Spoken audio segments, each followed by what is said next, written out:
11th season at his alma mater as the head coach. He led to the state semifinals in Division III in 2014.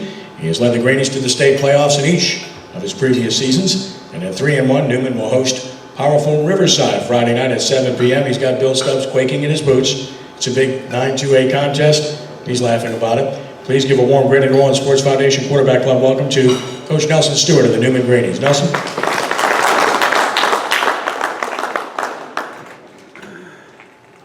Thank you, Ken. First off, I want to thank the Quarterback Club just for having me. It's truly an honor anytime I get to speak here. I'd also like to thank Ken Trahan. I think locally for prep sports and the media, nobody does more than he does.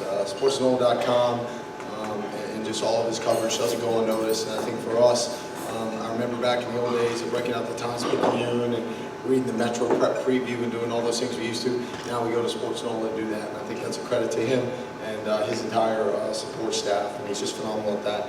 I wouldn't be standing here without the mentorship of Tony Reginelli, our longtime coach. Anytime I'm asked to talk, I try and talk about him. He's 80 plus years young now. He's doing great. He was a big part of our new Manning Athletic Complex. It was built in Reginelli way, and you know, in his career at Newman, I always say that I'm just blessed to steer the ship that he built. And again, without him, I definitely wouldn't be standing here. Along those lines, again, we have at Newman School, I have a great support system, and our headmaster, Dale Smith, our athletic director, Patrick Summerhour, and you know, our administration, which works so hard to give us all we need for athletics and everything we're able to accomplish on Friday nights. I think when it comes to Newman football, the biggest thing this offseason, it was a season of transition. Our longtime defensive coordinator, Ken Lass, who served in that role 20 plus years for us, announced his retirement. He had over 40 years of coaching. He was just phenomenal. He was a great mentor to me, my top assistant, and I think he felt it was time to go and just take a breath and go out to dinner with his wife on Friday nights, which I think he's enjoyed so far. Which was very hard for us, came into one of our biggest blessings when Wayne Cordova came over to become our defensive coordinator. Anyone that knows him knows that he is truly the hardest working coach and assistant I've ever seen or had. The amount of time he puts in the weight room on Sundays in the off season, it's just hard to put into words. It's hard to find that at the high school level. He truly has brought Division I college work ethic to us, and I think we see that in our culture, we see that in our kids, and really we see that really in our program. And it's a rarity to see a defensive coordinator that makes that kind of an impact. Coming into us this week, as Ken said, we have Riverside. We came off a really tough game on Friday night. I know it was thrilling for the audience, but it's tough for us. We lost a tough one to top-ranked Vanderbilt Catholic, 44-41 in Houma. It was one of those nights that I think you need to play in a playoff atmosphere against bigger opponents, especially in 2A, in order to prepare yourselves for what we see. I think our kids competed. They played very hard. You know, while we lost, I think we're better at this point in the season. I think they were in the past, and I think a big reason why is that our kids are willing to compete at that level. They played hard. They played 4 quarters. You know, again, Coach Jeremy Atwell's done a great job building that program. We knew going in at 2 weeks of preparation, we're better on Monday. Obviously, I should say Tuesday. We're better today than we were at this point last week just because we played that opponent. And I will say that I think without question that was the toughest pre-district opponent we faced in my tenure. And that's what we want to do in the future. We're going to continue to do that and build on that. And I think that's what great programs have to do. As Ken said, we have Riverside this week. It's good to know Bill Stubbs is shaking in his boots. I'll let Chris Lashney know that. It's news to me, but they're one heck of a program.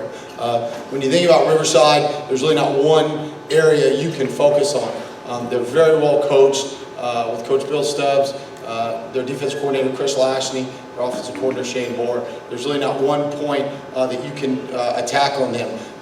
They have tremendous talent. They run to the football on defense. They're very sound. Offensively, they've got a tremendous running game, and I think they're built around the return to their quarterback, Jordan Loving, who obviously throws the ball over the field. He's a very good football player. They're number 1 for a reason, but one of the things in our culture is we're ready to compete. We're going to be ready on Friday night. You know, We worked a good 10 hours on Sunday just to prepare for this moment.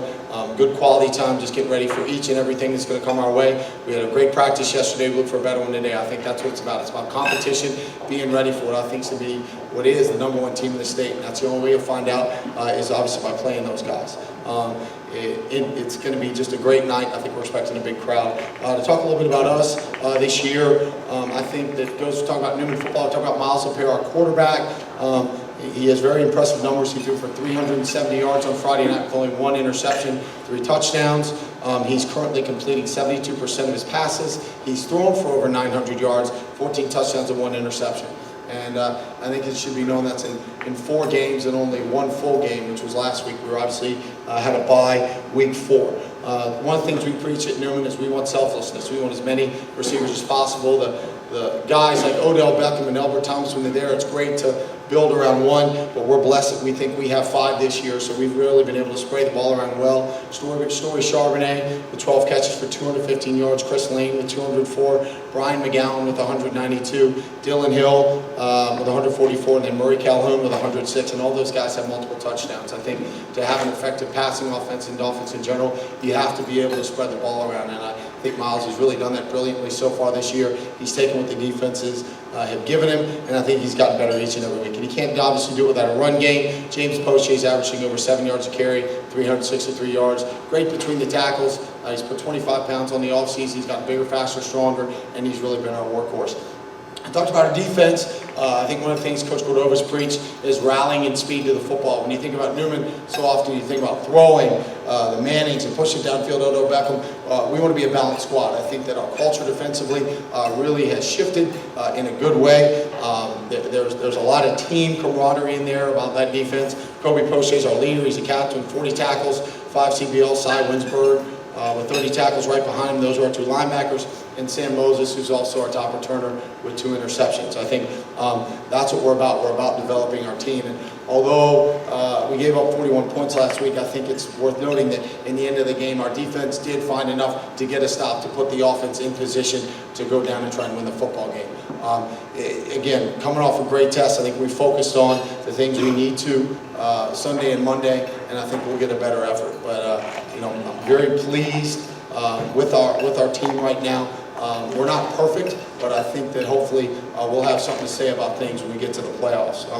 And one of the things I think that is important, I just note, is we've really put a lot of work into our middle school program in my 11 years. We've really tried to just build and build. When we first started, we had about 14, 15 kids. Now we have well over 60 in our middle school program. They've won their league twice under head coach Jason Matthews, who also serves as our offensive line coach. That's one of the things you see at that level.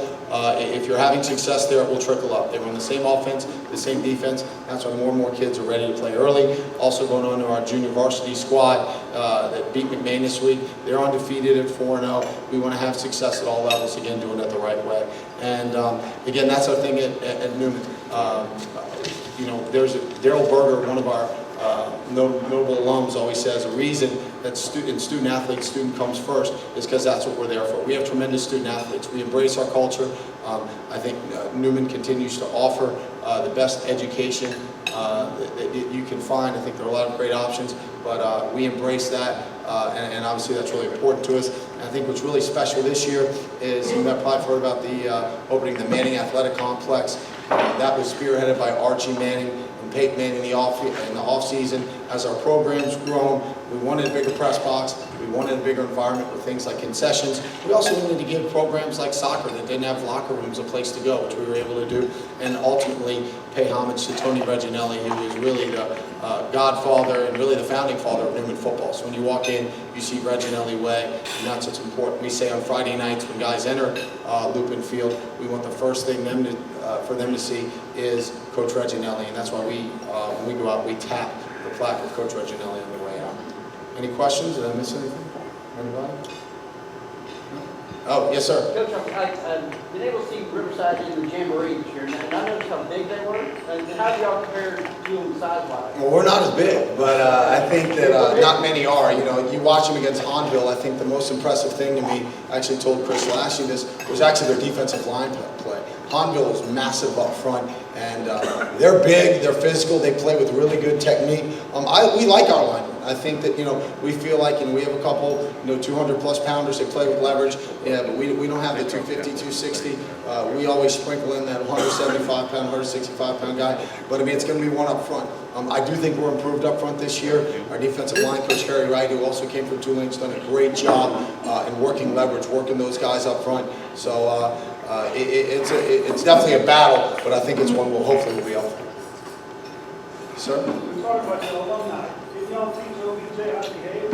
Here we go. Yeah. Well, I think the thing that I will say about Odell is that he's a tremendously passionate player.